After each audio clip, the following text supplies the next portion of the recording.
Hello friends, ఈరోజు 9th class 5th lesson. Name is జీవులలో వైవిధ్యం, వర్గీకరణ. ఫస్ట్ పాయింట్, గింజలలో రెండు బీజదళాలు ఉంటే దాన్ని డైకాటిలిడాన్స్ అంటారు. గింజల్లో ఒకే బీజదళం ఉంటే దాన్ని మోనోకాటిలిడాన్స్ అంటారు. డైకాటిలిడాన్స్ వేరు వ్యవస్థ, ట్యాప్ రూట్ వేరు వ్యవస్థ ఉంటుంది. జాలాకార వీనెల వ్యాపనం ఉంటుంది. అదేవిధంగా మోనోకాటిలిడాన్స్లో పీచు వేరు వ్యవస్థ, రూట్ సిస్టమ్ ఉంటుంది. సమాంతర వీనెల వ్యాపనం అనేది ఉంటుంది. డైకాటిలిడాన్స్, అదేవిధంగా మోనోకాటిలిడాన్స్. మోనోకాటిలిడాన్స్. నెక్స్ట్ వర్గీకరణ ఆవశ్యకత. మనం అబ్జర్వ్ చేసినట్లయితే వర్గీకరణ ఎందుకు ఇంపార్టెన్స్ అనేది చూస్తే, ఫస్ట్ జీవుల గురించి పూర్తిగా అధ్యయనం చేయడానికి, నిర్దిష్టమైన క్రమబద్ధమైన విధానంలో జీవుల గురించి అధ్యయనం చేయటం, జీవులు వాటి పూర్వీకుల నుండి ఏ విధంగా ఏర్పడ్డాయో వివరించడానికి, ఒకే రకమైన జీవుల మధ్య వ్యత్యాసాలను సులభంగా గుర్తించడానికి, జీవుల మధ్య ఉన్న సంబంధం, పరస్పర ఆధారిత తత్వాన్ని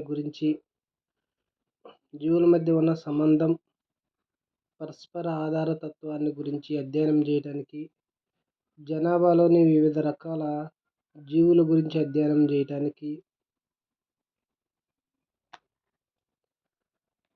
ప్రకృతిలో జరిగిన జీవ పరిణామం గురించి అవగాహనకు ఈ వర్గీకరణ ఆవశ్యకత అనేది ఉపయోగపడుతుంది.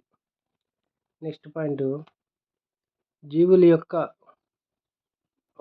యొక్క శరీర నిర్మాణం, విధుల ఆధారంగా వాటిని గుర్తించడం, వర్గీకరించడం జరుగుతుంది.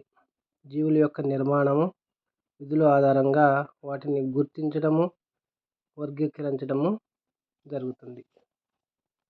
నెక్స్ట్, పరిణామం అనేది వాంఛిత మార్పుల ప్రక్రియ.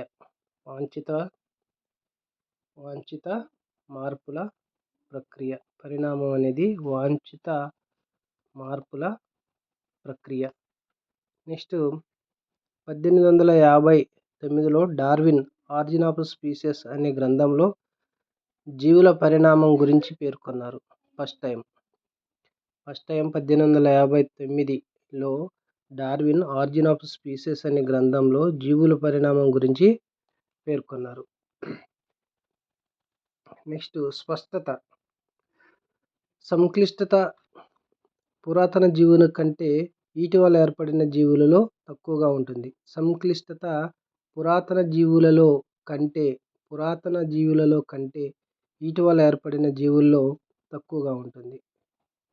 సంక్లిష్టత అనేది ఇటీవల ఏర్పడిన జీవుల్లో తక్కువగా ఉంటుంది. నెక్స్ట్, చాలా ఇంపార్టెంట్ పాయింట్, చరకుడు సుశ్రుతుడు ఇద్దరు మొక్కలను వాటి ఔషధ గుణాలను ఆధారంగా వర్గీకరించారు. వర్గీకరించడం జరిగింది. చరకుడు, సుశ్రుతుడు మొక్కలను వాటి ఔషధ గుణాలను ఆధారంగా వర్గీకరించారు. నెక్స్ట్ పాయింట్, పరాశర మహర్షి వృక్ష ఆయుర్వేదంలో పుష్పాల ఆధారంగా వర్గీకరించారు.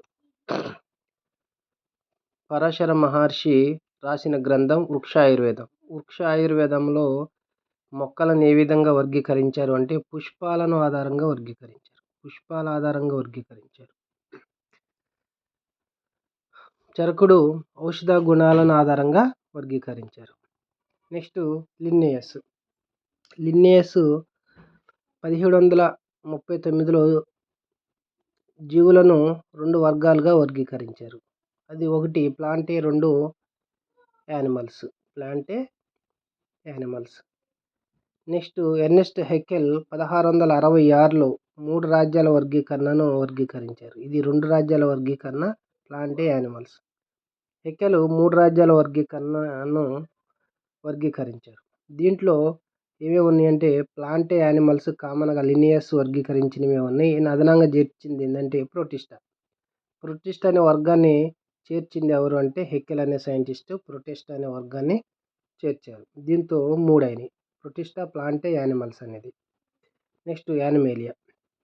నెక్స్ట్ 4 రాజ్యాల వర్గీకరణని వర్గీకరించింది కోప్లాండ్ 1938లో వర్గీకరించారు. 1938లో వర్గీకరించారు. కోప్లాండ్ 1938లో వర్గీకరించారు 4 రాజ్యాల వర్గాన్ని. ఇతను చేర్చిన పదం ఏంటంటే వర్గం ఏంటంటే మొనీరా. కోప్లాండ్ చేర్చింది మొనీరా. మొనీరా తర్వాత ఈయన 4 వర్గాలు అనుకున్నాం కదా. మొనీరా తర్వాత మిగతా 3 common: Protista, Plantae, Animalia. Protista, Plantae, Animalia. Haeckel అంటే మనకి ప్రొటిస్టా వర్గాన్ని గుర్తు రావాలి. కోప్లాండ్ అంటే మొనీరా వర్గం అనేది గుర్తుండాలి కంపల్సరీగా. నెక్స్ట్ విక్టేకర్. విక్టేకర్ 5 రాజ్యాల వర్గీకరణని 5 కింగ్డమ్స్ క్లాసిఫికేషన్ని ప్రతిపాదించడం జరిగింది. ఇతను యాడ్ చేసింది ఆ 4 కాకుండా 5వది ఏంటంటే పంగి. పంగి అనే ఈ వర్గాన్ని 5 కింగ్డమ్స్, ఇక్కడ 5 కింగ్డమ్స్లో పంగిని యాడ్ చేసింది ఎవరంటే విక్టేకర్ అనే సైంటిస్ట్.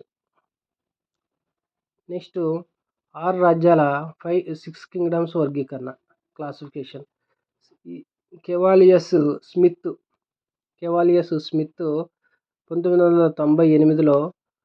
1998లో 6 రాజ్యాల వర్గీకరణ ప్రతిపాదించిండు. ఇక్కడ ఫంగి, యానిమలియా, ప్లాంటిన్ కాకుండా మిగతావి ఈయన యాడ్ చేసినవి 3 ఉన్నవి: bacteria, protozoa, Chromista. Bacteria, protozoa, క్రోమిస్టా.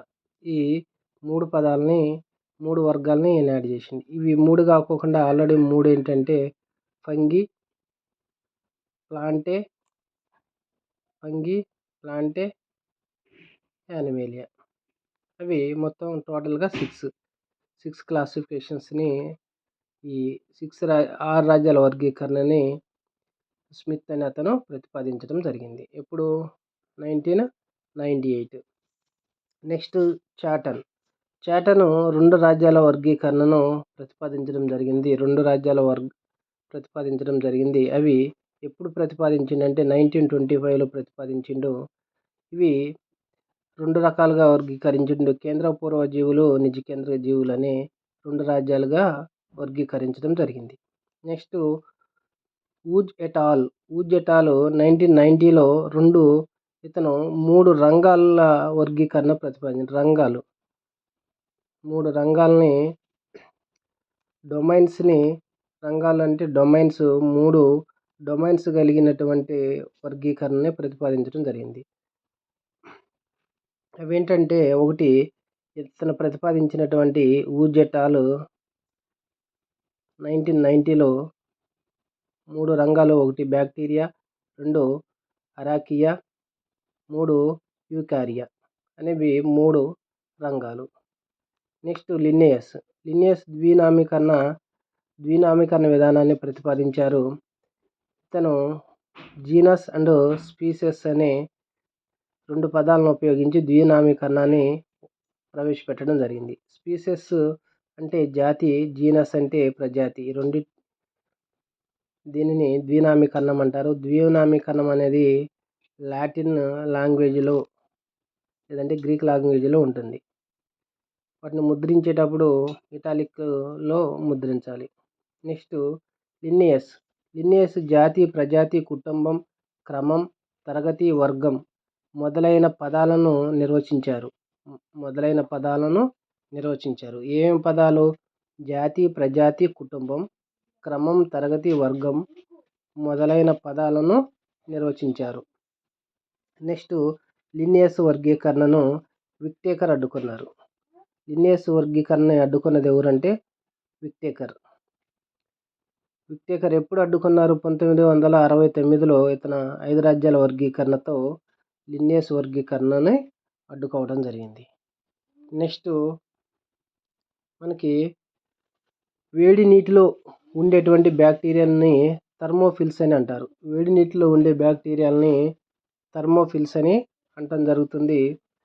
అదేవిధంగా అతి లవణీయతలో ఉండేటువంటి బ్యాక్టీరియాలను హాలోఫిల్స్ అని అంటారు. థర్మోఫిల్స్, హాలోఫిల్స్. ఇవి అసాధారణ కేంద్రక పూర్వజీవులు. ఇది అసాధారణమైన కేంద్రక పూర్వజీవులు ఈ విధంగా ఉండటానికి కారణం ఏంటంటే దీంట్లోనే ఉన్నటువంటి డిఎన్ఏలో ఉన్నటువంటి వైవిధ్యం. డిఎన్ఏలో ఉన్నటువంటి వైవిధ్యం వల్ల ఇవి అసాధారణ కేంద్రక పూర్వజీవులుగా ఉంటాయి. నెక్స్ట్ ఫస్ట్ కణాన్ని లూకా అంటారు. చాలా ఇంపార్టెంట్ పదము. ఫస్ట్ కణాన్ని ఏమని అంటారంటే లూకా అని పిలుస్తారు. లూకా అంటే అబ్రివేషన్ ఏంటంటే last universal common ancestor. Last universal common ancestor.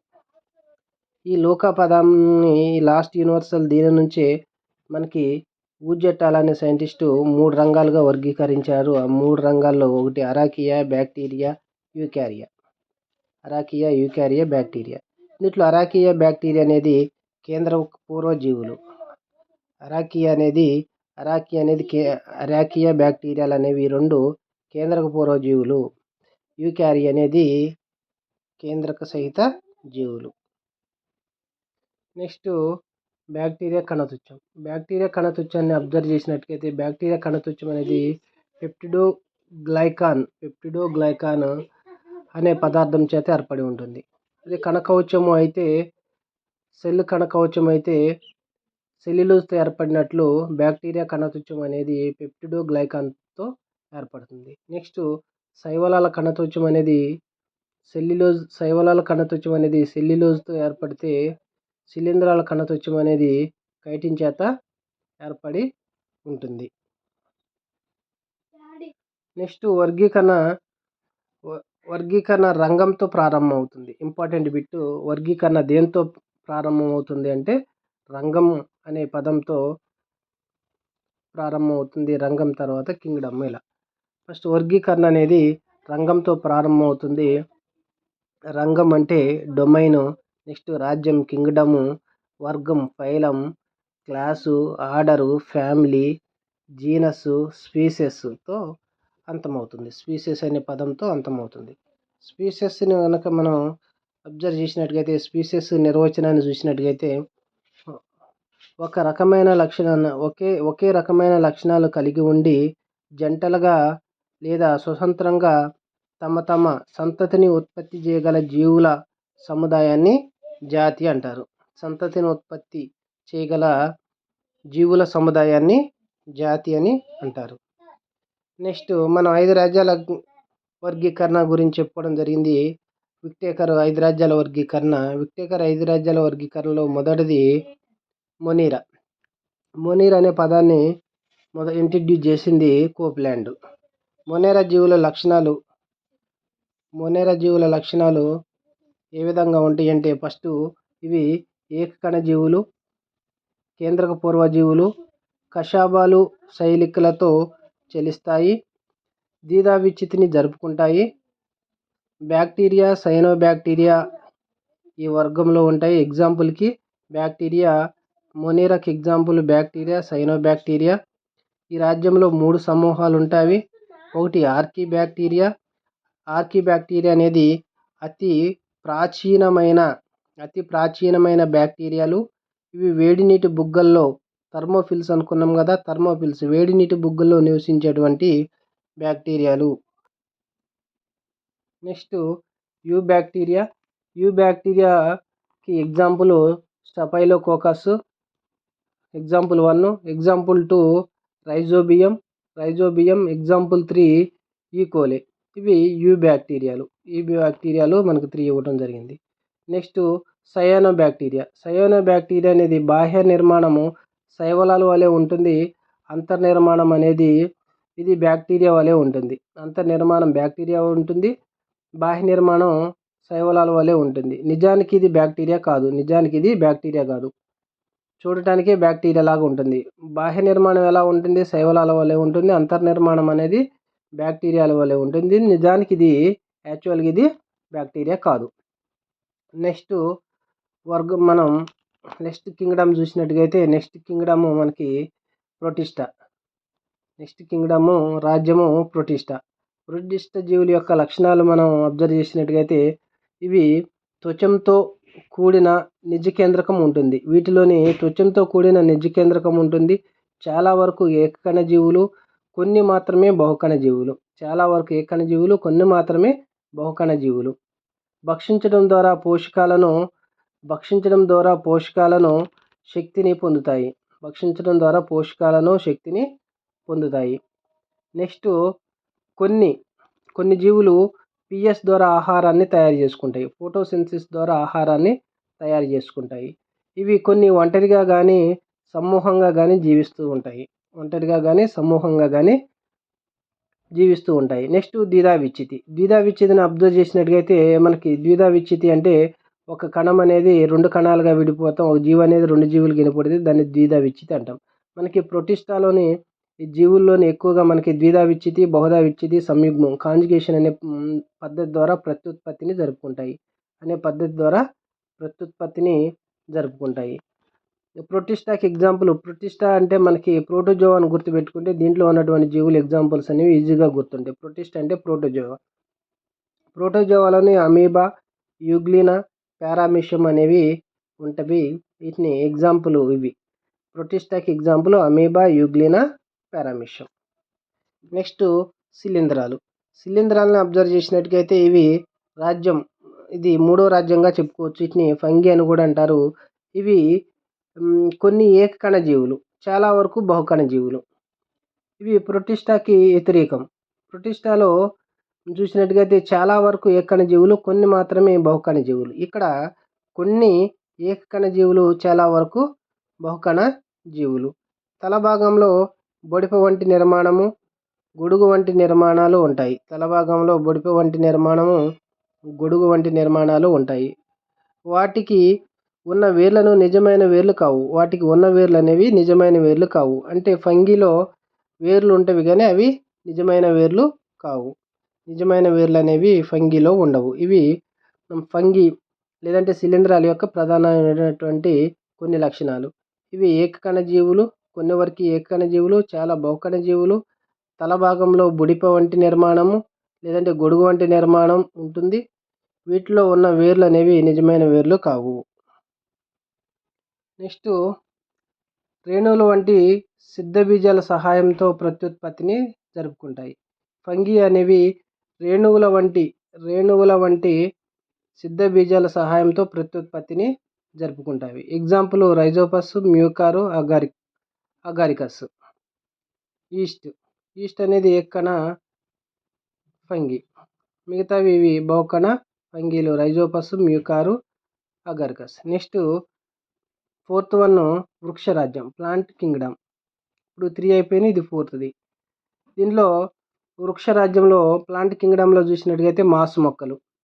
First moss మొక్కలు. ఇవి పువ్వులు, నిజమైన పువ్వులు కాదు. వీటిలో పువ్వులు ఉంటాయి కానీ అవి నిజమైన పువ్వులు కాదు. ఫంగిలో వేర్లు ఉంటాయి కానీ అవి నిజమైన వేర్లు కావు. మాసు మొక్కల్లో పువ్వులు ఉంటాయి కానీ అవి నిజమైన పువ్వులు కావు. ఇవి విత్తనాలు వంటి నిర్మాణాలు ఉంటవి. వాటిని సిద్ధ బీజాలు అంటారు. విత్తనాల వంటి నిర్మాణాలని సిద్ధ బీజాలని అంటారు. నెక్స్ట్ సిద్ధ బీజాల్లో విత్తనాల కంటే తక్కువ ఆహార పదార్థాలు నిలవ ఉంటాయి. యాక్చువల్గా విత్తనాల్లో అయితే ఆహార పదార్థం అనేది ఎక్కువ నిలువ ఉంటుంది.